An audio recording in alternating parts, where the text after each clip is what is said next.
Main function. अब main function जो define करना होगा ना, and we are going to define the main function on the bottom. कैसे लिखेंगे? Main, you can see main and enter opening curly braces, देख सकते हैं यहाँ पे कोडिंग में। अब कॉल करेंगे, right now we are going to call all the function what we have defined and create in this program. यानी जो हमने फंक्शन बनाया है, क्रिएट किया, उसको क्या करने जा रहे हैं? Right now we are going to call all the function. Call करने के लिए क्या होगा? फर्स्ट फंक्शन का नेम क्या था? BCA। So here we will write in this bracket BCA parenthesis semicolon, after that what we will write? BBA। इसे भी हम क्या करेंगे? क्लोज करेंगे, terminate by semicolon। clear? So now here you can see in this code we have defined the function name। कौन सा function है? which types of function? user defined function। second what we have done? second function logic, and finally inside the main function we have called all the functions what we have created। first function I have created, that is called BCA, and second function created BBA, and we are going to call all the function, and here you can see all the outputs into a one single।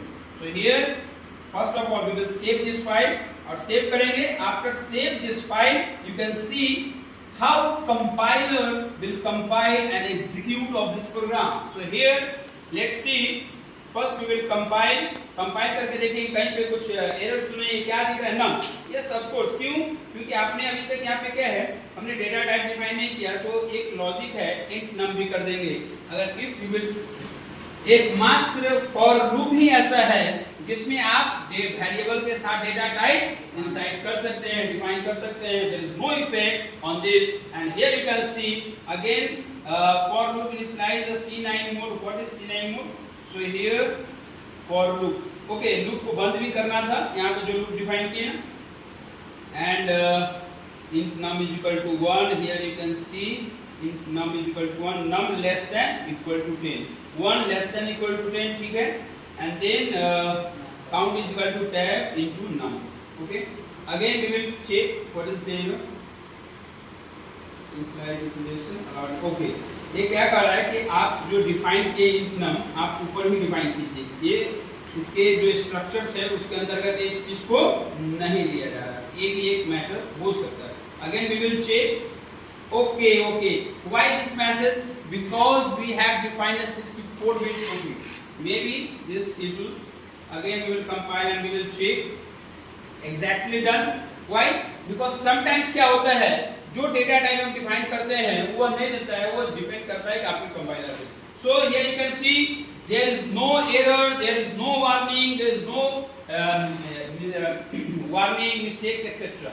so now we are going to run this program, and here you can see, आप देखिए यहाँ पे आ गया program for odd और even. First program किसके लिए है? Odd even. Suppose we will enter 1 देंगे तो क्या जनरेट हो जाएगा? 10। यानी आप जो इनपुट देंगे उसके अकॉर्डिंग क्या जनरेट होगा? What you can say, odd और इवन होगा। अभी देखेंगे, फिर से चेक कर बताएं अभी कौन सा जनरेट हुआ। आप देखिए again we are going to create enter table 5 का हमने दिया, आगे 50 तक, यानी दोनों प्रोग्राम्स इनसाइड वन में हो गए कि नहीं हो गए? But here again we will go into this, क्या करेंगे यहाँ पे थोड़ा सा, here we will apply the change the logic is that slash in again, and here also we will write, यहाँ पे लॉजिक थोड़ा सा चेंज करेंगे, जो num +1 किए हैं only we will change logic like num is equal to num plus 2। so here you can see num plus 2, this is the way, and now again we will compile of this program, you can see, so here there is no error, no warning, everything are correct। so you can see the execution of this program, again program for odd and even number। अब देखिए here हम input देंगे 2, तो क्या generate हो जाना चाहिए? Even number generate, again 2, here you can C 2 4 6 8 10 even हुआ।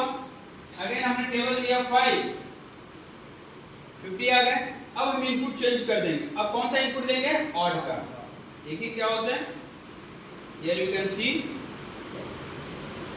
Again we will compile and last you can see run this program. Here you can see internet. अब here in previous input में हमने क्या दिया था, 2 दिया था. अब क्या देंगे यहाँ पे 3 देते हैं. तो क्या जनरेट होना चाहिए, इवन नंबर और odd number? Odd number. So here you can see enter any number. I have entered the 3 and here you can see all these numbers have generated by the logic. Logic ऐसा सोचना पड़ता है. और 3 5 7 9 ये सब के सब क्या है number, odd number.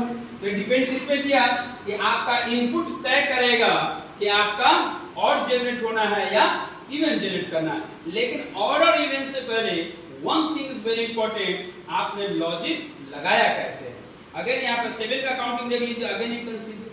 Okay, so today आप लोगों ने सीखा फंक्शन क्या होता है, फंक्शन कैसे बनाते हैं, फंक्शन के टाइप क्या है, प्री डिफाइंड फंक्शन क्या होते हैं, यूजर डिफाइंड फंक्शन क्या होते हैं, यूजर डिफाइंड फंक्शन को अप्लाई कैसे करते हैं, उस फंक्शन को कॉल कैसे कर सकते हैं, फंक्शन की कॉलिंग करने का प्रक्रिया क्या है, फंक्शन के साथ सबसे इंपॉर्टेंट क्या है कि एट ए टाइम में कैसे इनपुट देना है, कैसे आउटपुट देना है.